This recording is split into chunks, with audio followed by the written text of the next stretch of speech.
Love stories.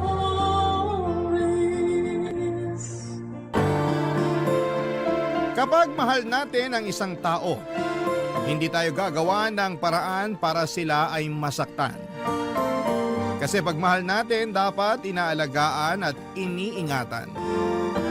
Ikaw kabarangay, ano ang gagawin mo pag sinaktan ka ng taong mahal mo?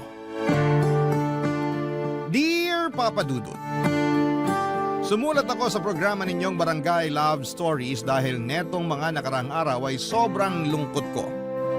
Tapos aksidente kong nakita ang isa sa mga uploaded stories ninyo online na agad kong pinakinggan. At nung natapos ko nga ito ay nakaramdam ako ng gaan sa puso ko. Lalo na masasabi kong inspirational talaga yung tema ng naturang kwento.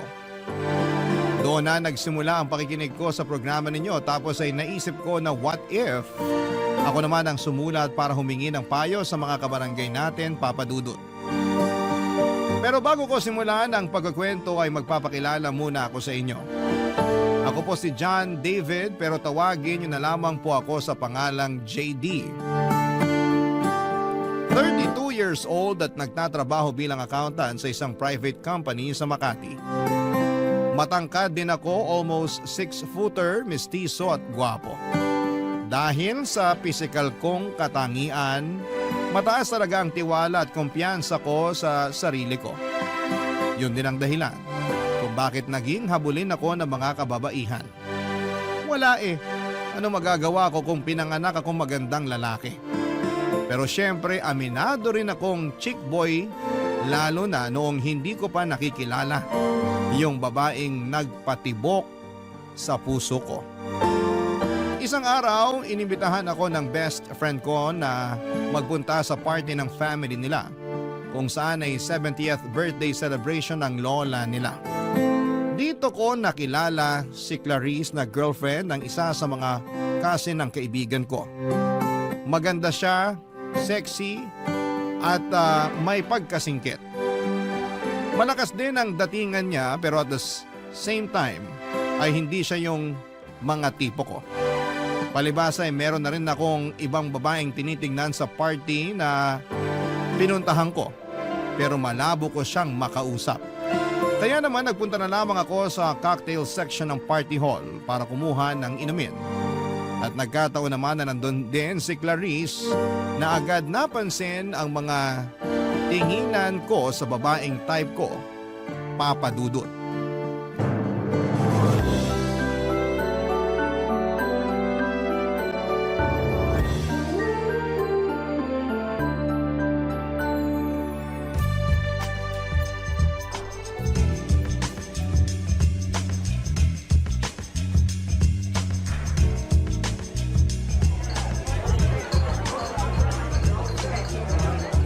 JD, tama?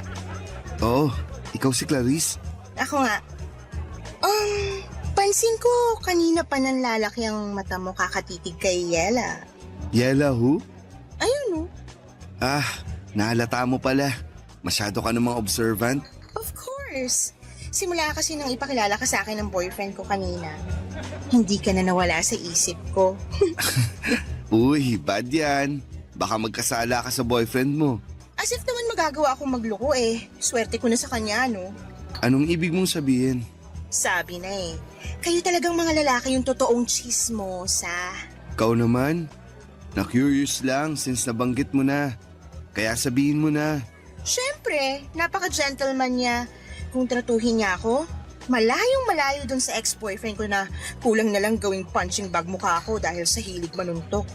Dati niya yata ang pangarap maging professional boxer tapos ako yung ginawang sparring mate. Aray, abusado pala yung ex mo. Buti na lang iniwalayan mo na siya. Yeah, pero mantakin mo umabot pa kami ng 5 years. 5 years? Natiis mo yun? Oo, mahal ko Kahit naman sino basta mahal mo yung tao, mabubulag ka sa mga red flags nila. Ah, basta ako. Pinakamatagal ko ng relasyon, 3 buwan.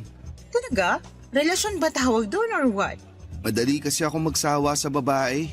Gusto ko nagpapalit agad. Hindi ko kaya magtiis sa isang relasyon kapag di na ako masaya. Yan talaga ang mga salitaan ng mga certified chick boy. Wala tayong magagawa. Pinanganak tayong gwapo at habulin ng mga babae. Ay nako, pero sa nakikita ko, ikaw naman yung maghahabol sa babae. Balita ko kasi may pagka-man-hater yang si Ella. NBSB din, kaya good luck sa'yo kung paano mo popormahan. Ganun ba? E di pag naging kami, ibig sabihin ako yung magiging unang boyfriend niya. Ganyan na nga. Naniniwala naman ako makukuha ako loob niya kasi lahat ng babae nahuhulog sa akin. Tingnan mo ikaw, na-attract ka nga sa akin, di ba? Huwag mo nga sabihin yan, baka may makarinig sa'yo. Ikaw ang may sabi na simula nung ipakilala ka sa akin ng boyfriend mo, di na ako maalis sa isip mo. Kanina yun, hindi na ngayon. Mahal ko yata boyfriend ko, no? Whatever you say. Basta, sinasabi ko sa'yo, liligawan ko at mapapasagot ko yung si Ella. Good luck ulit, pero ano bang nakita mo sa kanya? Don't get me wrong, maganda naman siya, pero ang baduy pumorma. Sabi ng boyfriend ko, ganyan na raw si Ella kahit ng mga bata pa sila. Mahinhin, dalagang Pilipina. Yun nga yung nagustuhan ko sa kanya eh. Kasi karamihan sa mga babaeng nakikilala ko, nagpapakita agad ng motibo sa akin. Kumbaga, sunggab ng sunggab agad. Pero si Ella, kakaiba sa lahat. Kaya nakuha niya talaga atensyon ko. Excited na ako kung paano mo mababali ang sumpa ng pagiging NBSB ni Ella. Kaya nga tulungan mo ako. Anong gusto mong gawin ko? Kunin mo number niya para sa akin. Sure, hihingin ko sa boyfriend ko.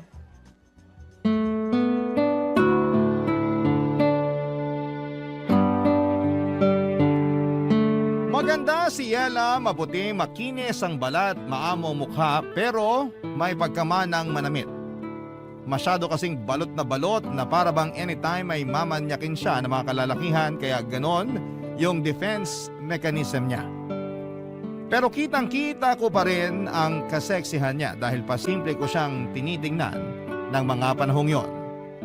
Nakuha niya kasi ang atensyon ko at swerte dahil binigay din sa akin ni Clarice ang contact number niya na nakuha nito sa boyfriend niya. Natawa pa nga ako nung chinir niya ako na galingan ko ang panliligaw kay Yela Papadudut. Sa isip ko ay challenge na mapasagot ko si Yela dahil sanay ako na ako ang nililigawan at pinapasagot ng mga kababaihan. Pero iba pala talaga sa pakiramdam kapag tinamaan ka na ng pana ni Cupido. At nangyari nga yon ng unang beses kong makita si Yela.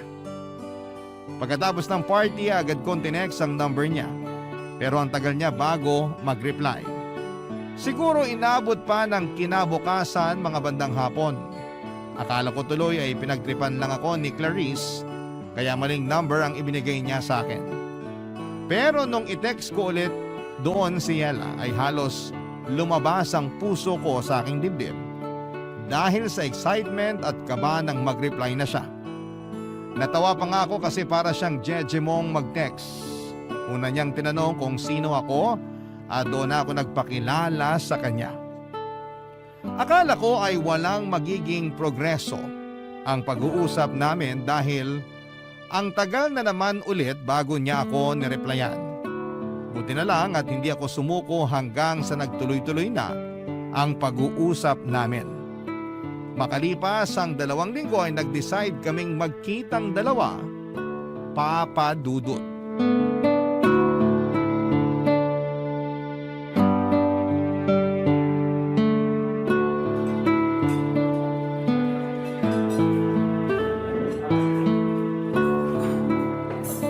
So, kay Clarice mo pala nakuhang number ko Oo, kinuha niya sa boyfriend niya na pinsan mo.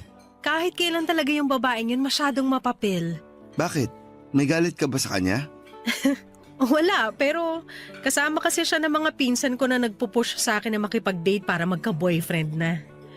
Excited na raw kasi sila na may ipakilala ako sa pamilya namin. Kahit si Lola, suportado sila.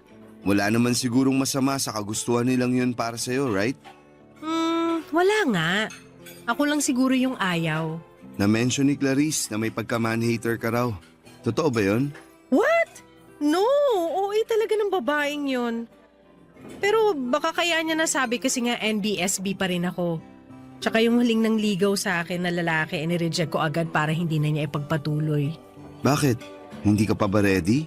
Siguro, pero more on wala akong tiwala sa mga lalaki. Huwag ka sanang ma-offend May feeling ako na parang iba ka naman sa kanila. Normally, hindi talaga ako sumasama sa kahit na anong invite ng kung sinong lalaki. Pero eto tayo ngayon. Pumayag ako mag-usap tayo sa text at magkita ngayon. Hindi naman ako na-offend, pero pwede bang malaman yung rason mo? Kasi karamihan sa mga lalaki manloloko. Yung kasing ginawa ng husband ng ate ko sa kanya. Biruin mo, may 2 na silang anak tapos 6 na taon na rin silang kasal. Hindi pa kasama dun yung 4 na taon nilang mag-boyfriend-girlfriend kaya bali 10 taon na silang magkarelasyon. Tapos pinagpalit lang siya sa ibang babae nung mokong na yon na nakilala lang niya doon nung last na nagbakasyon kami sa Boracay. Ay, grabe yung iyak ng ate ko. Kasi pinili talaga nung husband niya yung babaeng yon kesa sa kanila ng mga anak niya. Mali nga yung husband ng ate mo kasi hinayaan niyang masira yung pamilya nila. Pero di naman lahat ng lalaki katulad niya, Yela. Hindi ko naman nila lahat pero kasi... nung nakaraan lang, yung pinsan naming babae nag-share ng problema sa akin. Close kami noon kaya ako agad yung takbuhan kapag may problema, lalo na pag nagkakalabuan sila ng boyfriend niya. Same problem sa ate ko. Iniwan din siya at pinagpalit sa iba pero ang malupit, binuntis pa siya. Grabe! Awang-awa ko dun sa pinsan ko, para ko na yung kapatid. Hindi niyo na ba nahabol yung lalaki? Paano namin nahabulin? Bigla na lang naglaho na parang bula. Bakit ganyan kayo mga lalaki, ha? Bakit madali sa inyong iwanan at ipagpalit yung mga asawa at girlfriend nyo sa ibang babae? Kahit bagong kilala nyo pa lang. Sandali. Bakit parang kinorner mo naman ako sa tanong mong yan? Sagutin mo na lang, total lalaki ka naman. Gusto ko lang maintindihan kung ano yung tumatakbo sa isip nyo. Hindi naman ako magsasalita para sa karamihan ng mga lalaki. Kasi magkakaiba naman kaming tao. Sa bagay, bakit mo nga ba naisip na tanungin ka? Sa lagay parang sinabi ko na rin na katulad mo yung mga manlolokong yun. Hindi ka naman siguro manloloko, no? Siyempre hindi. Nilerespeto ko yung mga babae. Dahil may mga kapatid din akong babae. At higit sa lahat, takot ako sa karma. Sakaling magloko ako sa magiging girlfriend ko.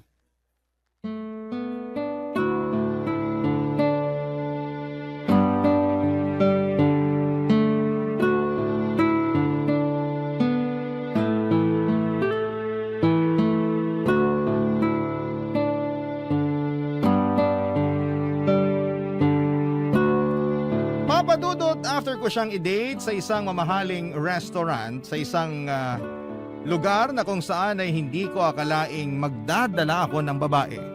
Pinasyal ko naman siya sa park, Papadudot, since nabanggit niya na mahilig siya sa nature. At buti na lang dahil maganda ang panahon ng araw na yon.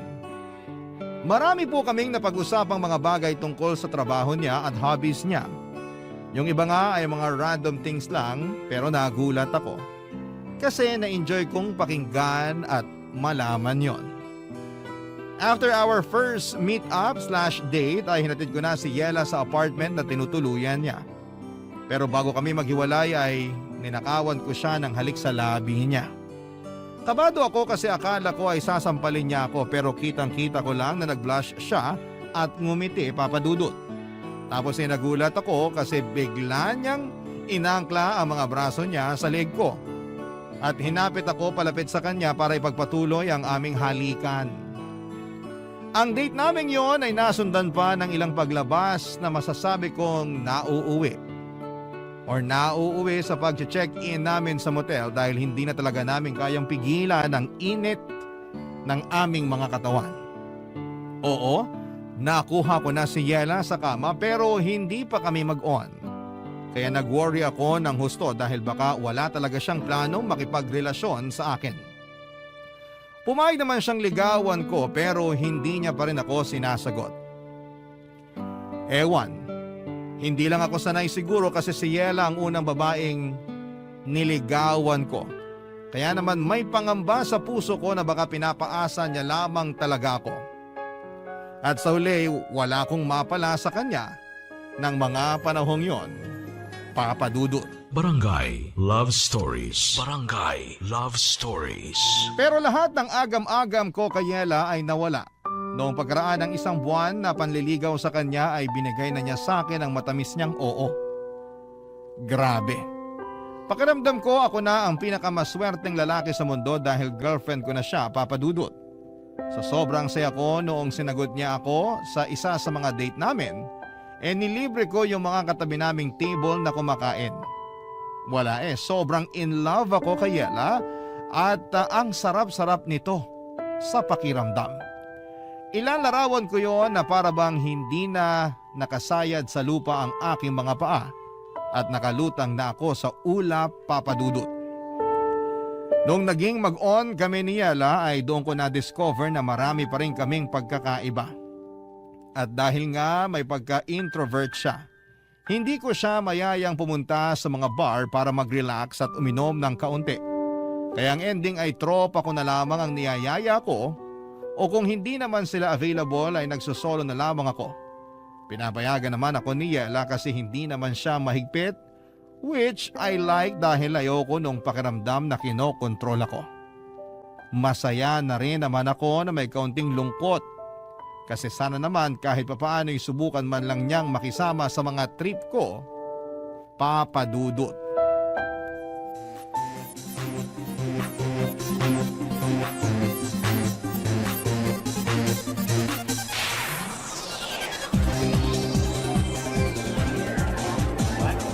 Long time no see, JD. Hi, Clarice! Long time no see rin. May kasama ka ba? Wala, solo trip. Ikaw? Wala rin. Akala ko pa naman kasama mo si Ella. Congratulations pala kasi sa wakas nasira mo na yung sumpa ng pagiging NBSB niya. Thank you. Sabi ko naman sa'yo, mapapa-oo ko siya. Ikaw wala kang tiwala sa kagwapuhan ko. Kasalanan ko bang mawalan ng tiwala sa'yo? Naghuhumiyaw din yung pagiging chick boy mo. Hindi na ako chick boy. Good boy na ako. Nax, pwede ba yun? Ang alam ko kasi, once na chick boy ka na, forever chick boy ka na. Masyado ka namang judgmental. Okay, pero bakit mag-isa ka lang ngayon dito? At dito pa talaga sa bar? Kasi ayaw naman sumama ni Ella. Hindi raw siya mahilig sa ganitong klase ng lugar. Maingay, tapos magulo. At di rin kasi umiinom yun. Pero alam naman niya na nandito ako. Kanina lang, kausap ko nga siya bago kita nakita Uy, updated yan. Malapit na tuloy ako maniwala na nagpapaka-good boy ka na talaga. Siyempre, mahal ko si Ella Kaya lang ano? Kasi ang dami-dami naming pagkakaiba, lalo na sa hobbies. Nakakatampo lang kasi. Di man lang niya magawang mag-adjust para sa akin. Katulad na lang nung pagsama niya rito sa bar para mag-chill. Last time, sinamahan ko siya sa pottery lesson niya. Kahit na di ko gustong napuputikan yung mga kamay ko. Basta makita ko lang siyang masaya. Masaya na rin ako. Tapos kamakailan lang din, sinamahan ko siya dun sa one-day workshop tungkol sa flower arrangement. Uy, maganda yon. Hindi ka ba nag-enjoy? Hindi, kasi panay ang bahin ko. Allergic ako sa mga bulaklak. Ang ending, nagpa-ear ako ng wala sa oras dahil lumala yung allergy ko. Grabe yun. Grabe nga. Kung ako yan, magagalit ako kay Ella. Kasi mukhang pinipilit ka niyang gawin yung mga bagay na hindi mo naman gusto. Ikaw na may sabi. Ganun talaga kapag mahal mo yung tao. Oo nga, pero hirap niyan kasi bago pa lang kayo magkarelasyon Baka mamaya maging dahilan niya ng mga away niyo. Okay na yun. Naka-move on na ako dun. Saka humingi na rin naman ng sorry si Ella. Thankful siya kasi sinamahan ko pa rin daw siya. Nangako na lang siya na babawi sa akin. Kaya nga akala ko sasamahan niya ako nung niyaya ko siya mag-bar. Pero hindi. Kaya eto, mag-isa lang ako. Ikaw, nasan boyfriend mo? He's busy. May business trip ilang araw na. At miss na miss ko na nga. Kaya lang ano magagawa ko? Karibal ko yata doon, hindi ibang babae kundi trabaho niya. Wala talagang perfect na relasyon, no? Kasi kahit gaano pa natin kamahal yung mga jowa natin, may pagkukulang pa rin sila sa atin. Totoo rin naman kasi may tampo rin ako sa boyfriend ko. Hindi niya kasi ako pinagbigyan kahit bago man lang siya umalis. Isipin mo 2 linggo ko pa siya bago ulit makita. Tapos lagi pa siyang busy sa work. Pagbigyan? Sa kama. Kaya dinadaan ko na lang sa pag-inom Cheers para sa atin na nagsisolo trip tonight. Ah, yeah. Cheers! Gosh, ang sarap kahit na ang pait. Gusto ko pa ng isa. Sure ka? Baka malasing ka agad yan, ha? Nandiyan ka naman eh. Di mo naman ako pababayaan, di ba? Oo naman. Akong bahala sa'yo. Lasing na lasing si Clarice pero nagtira ako ng pang-uwi namin. Ako ang nag-asikaso sa kanya at plano kong isakay na lang siya ng taxi. Pero hinatak ako ni Clarice sa loob ng naturang taxi na pinara ko para sa kanya at pilit na pinapasama ako. Kaya wala na akong nagawa pa. Naisip kong i-check-in na lamang siya sa isang motel para doon magpalipas ng gabi. Tapos ay iiwanan ko na siya doon at uuwi na.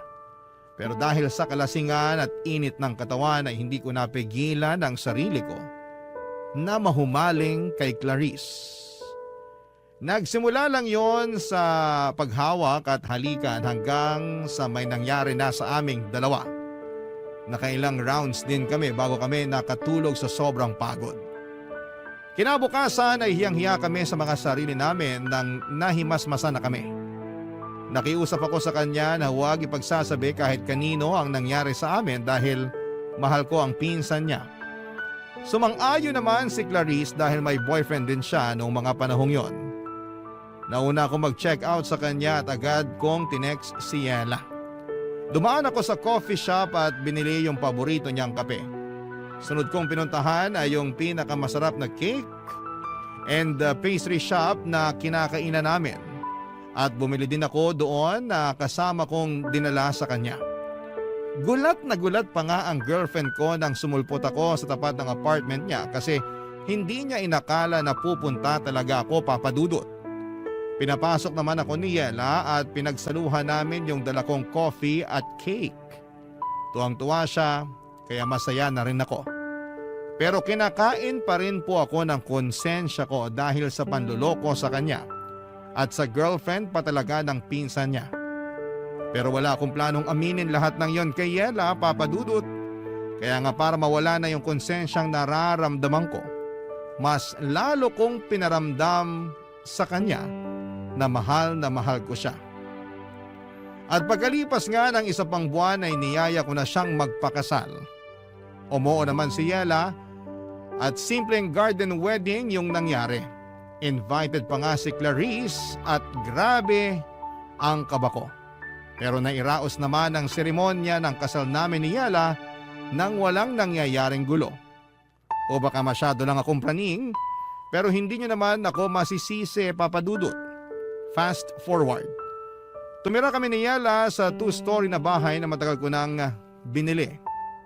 Tuluyan ko nang kinalimutan yung kasalanan ko sa kanya at sinabi ko sa sarili ko na magsisimula na kami ng bagong buhay.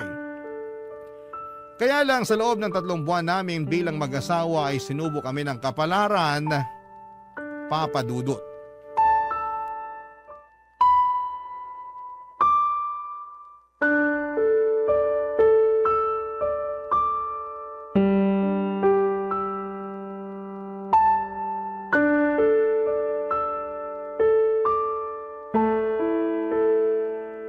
Negative na naman, babe. Ganun ba? Hayaan mo na. Subukan na lang ulit natin. Pero paano kung wala na naman? Paano kung negative na naman yung resulta? Hindi ko alam pero umasa na lang tayo na baka makabuo na rin tayo, babe. Pero pagod na akong umasa para lang mabigo na naman. Hindi na tayo bumabata. Gusto ko na magka-baby tayo, babe. Ikaw ba ayaw mo pa? Siyempre gusto ko pero kung hindi pa binibigay sa atin, anong magagawa natin? So ganun na lang yun? Anong ganun na lang yun? Gusto mo na tanggapin na lang natin na hindi na tayo magkakaanak? Ganun ba? Wala akong sinasabing ganyan, Yela. Sa tono mo kasi parang okay lang sa'yo na hanggang ngayon wala pa rin tayong baby. Eh ano ang gagawin ko? Sige nga, sabihin mo yung gagawin ko at gagawin ko. Bakit mo ako sinisigawan? Ikaw kasi, para kang bata kung umasal. Ako pa pala yung parang bata umasal eh. Masisisi mo ba ako? Ginagawa naman natin yung lahat pero parang wala pa rin. Bakit ganon? Bakit yung iba ang dali lang sa kanila magka-baby? Pero bakit tayo hirap na hirap? Ano bang mali sa sa katawan ko. Nakakainis naman. Babe, makinig ka, okay? Makinig ka sa akin, please. Titigan mo ako sa mga mata, Yela. Nakikinig ako sa'yo. Ikaw na ang may sabi. Ginagawa naman natin ang lahat. Kaya nga tiyagain lang natin. Sundin natin yung sinabi ng doktor na gagawin para makabuo tayo. Tapos ipagdasal din natin. Kasi naniniwala ako na kapag pinagdasal natin yung bagay na gustong gusto natin, ibibigay sa atin yun ng Diyos. Ayoko lang na iwanan mo ko pag hindi kita nabigyan ng anak. Bakit ko naman gagawin yun? Hindi ko lang mapigilang matakot. Hindi ko gagawin yun sa'yo. Hindi kita iiwanan dahil lang di mo pa ako mabigyan ng anak. Di ba? Nangako tayo sa harap ng Diyos na aalagaan natin ang isa't isa, na mananatili tayo sa tabi ng isa't isa sa hirap at ginhawa. Kaya bakit ko naman sisirain yung sumpaan natin yun? Sige nga. Pasensya na kung masyado lang akong praning. Ayoko lang masira yung pamilya natin lalo na nagsisimula pa lang tayo. Hindi masisira ang pamilya natin kahit naabutin pa tayo ng ilang dekada na mag-asawa. At kung kalooban ng Diyos na hindi tayo magkaanak, di pa rin kita iiwan, babe. Mahal na mahal kita. Ikaw yung babaeng pinili kong makasama habang buhay. Kaya tutuparin ko yung pinangako ko sa'yo nung kasal natin. Mahal na mahal din kita. At ikaw din yung lalaking gusto ko makasama habang buhay. Kaya salamat, babe. Kasi napanatag na yung kalooban ko. Mabuti naman. Halika nga, yakapin kita. Huwag mo na munang isipin na wala pa rin tayong baby hanggang ngayon, ha? Buo naman yung pamilya natin, kahit wala tayong anak. Saka malay mo, binibigyan lang tayo ni God ng mahaba-habang time para masolo ang isa't isa bago tayo maging ganap na magulang. Kaya huwag ka na masyadong mag-alala. Sana nga ganun lang yun. Sana nga pansamantala lang yung hindi natin pagkakaroon ng baby. Kasi ready na naman tayo maging magulang kaya sana pagkalooban na tayo. Basta, huwag lang tayong tumigil sa pagdadasal. Naniniwala ako na nakikinig siya sa atin. Hindi lang si Yela ang frustrated ng mga panahong yon dahil ako rin, Papa Dudut. Gustong gusto ko na rin kasi na magka-baby lalo pat hindi na ako bumabata pa. I'm already 31 that moment at yung ibang batchmate ko ay may 2 o 3 anak na. Malaki rin ang pagsisisi ko kasi sana noon pa lamang ay nakilala ko na si Yela para maaga kaming nakapagsimula ng pamilya. Tapos kung kailan pwede na ay saka naman kami hindi magka-baby. Sa kabila ng lahat ay alam kong mas matindi yung lungkot na nararamdaman ng misis ko dahil hindi niya ako mabigyan ng anak. Kaya nga imbes na sisihin siya sa bagay na hindi rin naman niya kontrolado, inunawa ko siya ng husto, inalagaan at minahal, Papa Dudut. Sa kabila ng paulit-ulit naming pagkabigo na magkaanak ay hindi pa rin kami sumuko ni Yela. Regular kaming nagpapakonsulta sa doktor at sinusuyod ang lahat ng pwedeng makatulong sa amin. Ganon din na sinusunod ang mga payo ng mga eksperto. Pero higit sa lahat ay natutunan naming lumapit sa Panginoon para ipanata ang pagkakaroon namin ng anak. Nandun yung bumibisita kami sa mga kilalang simbahan para magdasal sa mga santo nila na tuparin ang tanging hiling naming mag-asawa upang mas makumpleto na ang pamilya namin. Mahirap pero nandun yung pag-asa na isang araw ay diringgin din ng langit ang aming dasal na magkaanak na, Papa Dudut. Barangay Love Stories. Barangay Love Stories. Pagkalipas ng 2 buwang pamamanata at pagdarasal na sana'y mabuntis na si Yela, ay sinurpresa niya ako isang umaga ng magandang balita. Kakatapos lang niyang magpiti noon at ayon sa resulta ay buntis siya, Papa Dudut. Buntis ang misis ko. Kaya naman sobrang saya namin. Nag-aayakan pa nga kami mag-asawa at nagpasalamat sa may kapal dahil sa blessing niya sa pamilya namin. Bigla kami nabuhayan ng loob dahil sa paparating naming baby. Sa katunayan ay bilang excited parents ay hindi na kami magkanda o gaga sa pagpaplano ng mga gamit na bibilhin at bagay na gagawin kapag pinanganak na ang aming anghel. Kaya lang ay hindi na yon natupad dahil pagkalipas lamang ng 2 linggo ay dinugo na si Yela at nalaglag ang baby namin. Masakit mawalan ng anak. Kahit na sabihin ninyong dugo pa lamang yon at hindi pa naman nagtatagal simula nang mabuo sa sinapupunan ni Yela. Pero matagal namin siyang hinintay at kinasabikang dumating. Kaya ganoon na lamang ang hinagpis naming mag-asawa nang maagang bawiin sa amin ang aming anak, Papa Dudut. Pagkalipas ng 2 buwan ay sinubukan ulit naming magka-baby at positive ulit si Yela. That time ay mas iningatan na namin ang pagbubuntis niya pero pagkalipas lang ng 1 buwan ay muling nalaglag ang baby namin. Lugmok na lugmok kaming mag-asawa at hindi ko makausap ng matino si Yela. Hanggang sa bigla na lamang pumasok sa isipan ko yung kasalanang nagawa ko kay Yela. At ewan ko ba kung bakit ko biglang chinat sa messenger si Clarice para maglabas ng nararamdaman sa kanya. Kinomfort naman niya ako at aaminin kong gumaan ng feelings ko ng panahon na yon. Hindi ko na lamang namalaya na mas madalas ko na pala siyang kinakausap kesa sa misis ko, Papa Dudut.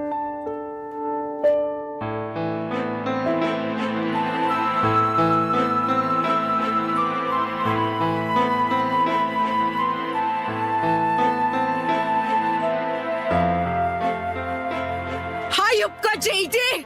Ano to? Ano to? Yela, ano ba?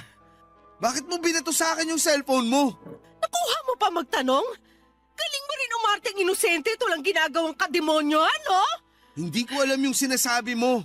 Ikaw tong masyadong mainit dyan. Nananahimik lang ako rito tapos nambabato ka bigla dyan. Bakit di mo tignan yung cellphone bago mo depensahan yung kasinungalingan mo? Tignan natin kung makapagmaang-maangang ka pa! Ano ba kasi to? Babe, magpapaliwanag ako. Wala ka nang dapat ipaliwanag!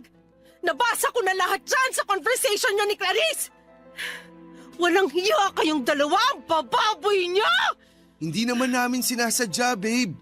Saka 1 beses lang naman nangyari yun. Wala akong pakialam kahit 1 beses lang yun nangyari. Hindi pa rin yung dahilan para maabsuelto ka na sa panloloko mo sa akin. Kaya pala, ang lambing-lambing mo nung araw na yon kasi may kasalanan ka, demonyo ka. May papunta-punta ka pa sa apartment ko at padala-dala ng kape at pagkain, yung pala. Gusto mo lang linisin yung konsensya mo. Kasama rin ba sa plano may pakasalan ako? Pinakasalan kita kasi mahal kita, babe. Huwag mo nga ako tawagin, babe. Nasusuka ako sa pagmumukha mo. Makinig ka kasi muna sa akin. Sige, bibigyan kita ng 1 minuto para magsalita. Sabihin mo na lahat ng gusto mong sabihin. Siguraduhin mo lang na makukumbinsi mo ako sa mga idadahilan mo dahil kung hindi, ewan ko na lang. Please, Yela. Huwag mo akong iwan. Hindi ko kakayanin pag nawala ka sa akin. Mahal kita eh. Yung nangyari sa amin ni Clarice, wala lang yun. Dahil lang yun sa alak. Saka kasalanan niya kasi inakit niya ako. Nagmagandang loob lang ako na i-check-in siya nun sa motel. Kasi lasing na lasing siya. Pero siya tong nagbigay ng motibo. Pero pinatulan mo pa rin. Ibig sabihin, gusto mo rin. Ibig sabihin, malisyoso ka. Kaya ginalaw mo siya. O tapos ano na ngayon? Ha? Sa kanya ka naman nagpapa-comfort kasi alam mong devastated ako dahil sa pagkawala ng mga anak natin? Ha? Ganun ba yon, JD? Hindi lang naman ikaw yung nagluluksa. Ako rin naman. Pero napaka-unfair mo. At ako pa yung unfair. Oo, kasi akala mo ikaw lang yung nawalan eh. Ako rin naman.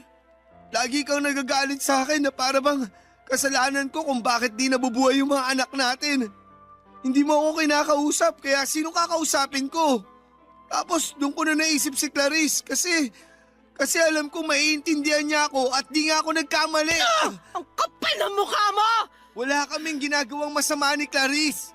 Nagpapa-comfort lang ako sa kanya. Pero bakit ka nagpapa-comfort sa ibang babae? Eh may asawa kang tao! Alam mo, napakabulok ng katwiran mo! Walang ginagawang masama, eh natikman nyo na nga yung isa't isa! Yela, huwag kang magsalita ng ganyan. Bakit? Nahihiya ka? Aba, dapat lang na mahiya ka kasi nakakahiya naman talaga yung ginawa nyo! Nakakadiri kayo! Nasusuka ako sa inyo! Galit na galit sa akin si Yela nang malaman ang panluloko ko sa kanya noong hindi pa kami kasal. Pero wala na rin naman ako magagawa para itama ang pagkakamaling yon dahil sa nangyari na. Pilit kong pinaintindi sa kanya na dala lamang yon ang kalasingan at bugso ng damdamin pero nagbingi-bingihan si Yela sa mga rason ko.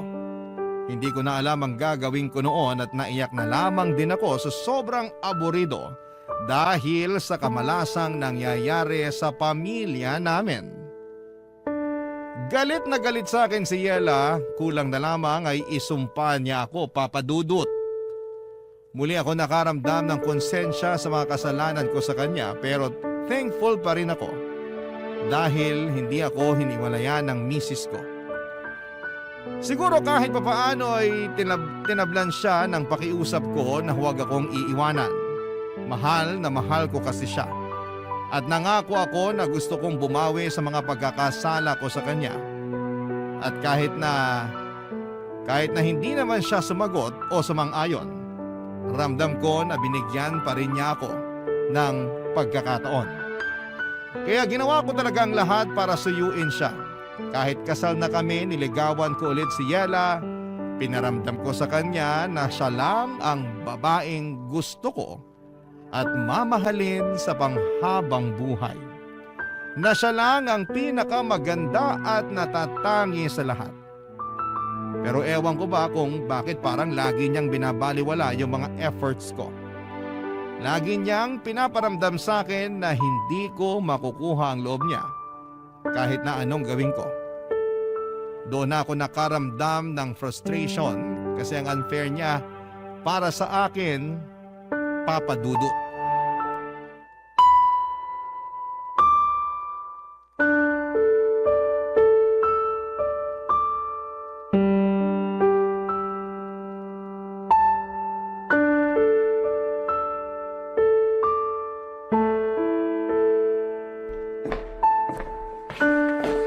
Babe, pinagluto kita ng paborito mong sopas.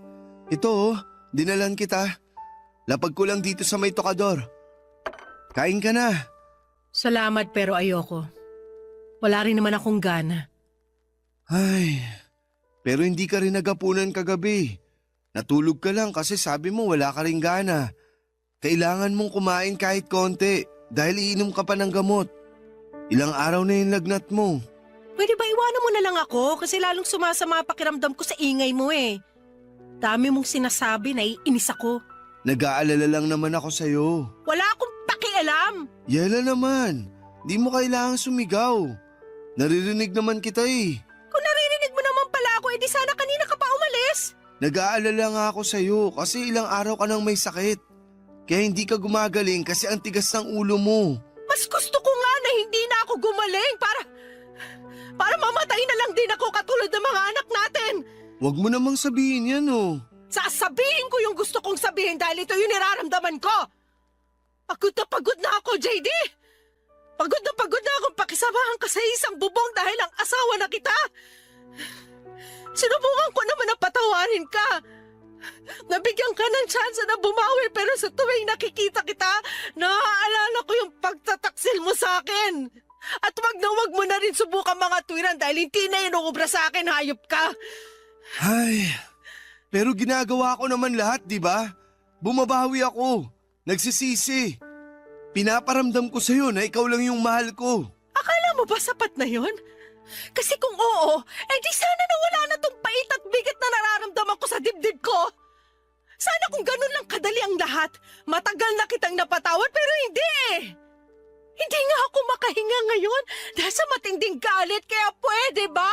Lumayas ka na sa harap ko! Hindi ko kailangan ng pag-aalala mo! Please, Yela. Hayaan mo lang akong gawin yung tungkulin ko bilang asawa mo. Hayaan mo akong alagaan ka. Sige na, kumain ka na para makainom ka na ng gamot. Sabi ayoko niyan! Bakit mo ginawa yun? Nag-aaksaya ka ng pagkain. Ikaw kasi ang kulit mo eh! Sinabi ayoko ng sopas mo, pinagpipilitan mo pa! Tsaka nung malay ko kung nilagyan mo pala yan ng lason para matuluyan na ako. Nang sa ganon, kayo na ni Carissy magsama! Walang ganun. Masyado ka lang praning. Masisisi mo ba ako? Eh kasalanan mo kung bakit ako nagkakaganito. Kaya magtiis ka. Kasi ito na yung ganti ko sa'yo. Sisiguraduhin kong ikaw ang susuko sa ating dalawa dahil hindi na mangyayari na babalik tayo sa dati. Wala kang dapat na sisihin kundi sarili mo. Kaya linisin mo na yung kalat at umalis ka na sa harapan ko. Wala akong nagawa ng mga panahong yon kundi ang sundin ang gusto ni Yela. Niligpit ko yung natapong sopas at nagkalat na bubog ng mangkok bago siya iniwang nakahiga at umiiyak sa kwarto namin. At kahit na anong pakiusap at pagpapaamo ko sa kanya, Papa Dudut, ay paulit-ulit niya rin akong pinagtatabuyan. Hindi ko na po alam ang gagawin ko. Lugmok na lugmok ako kasi nagbago na ng tuluyan ang babaeng pinakamamahal ko. Pero sa kabila ng lahat ay hindi pa rin ako tumigil na mag-effort para mapatunayan kay Yela na nagsisisi na ako sa mga nagawa ko sa kanya, Papa Dudut. Mahal na mahal ko si Yela at ayokong masira ang pamilya namin dahil lang sa mga kasalanan ko sa nakaraan. Kaya lang napapagod din naman ako, napapatanong ako sa sarili ko kung tama ba ang trato sa akin ni Yela o masyado na siyang nagiging unfair. Para sa akin ay hindi ko deserve na tiisin ng ganito katagal, lalo pa humingi naman ako ng tawad at pilit na nagbabagong buhay na. Sana po ay mapayuhan ako ng mga kabarangay natin sa problemang pinagdadaanan ko, Papa Dudut. Hanggang dito na lamang po ang sulat ko and thank you in advance. Sakali pong mapili po ninyong i-ere ang aking kwento. God bless and more power sa Barangay Love Stories. Ang inyong forever kapuso at kabarangay, JD. Nagustuhan ng iyong napakinggan? Ituloy yan via live stream sa www.gmanetwork.com/radio. Barangay LS 97.1 forever.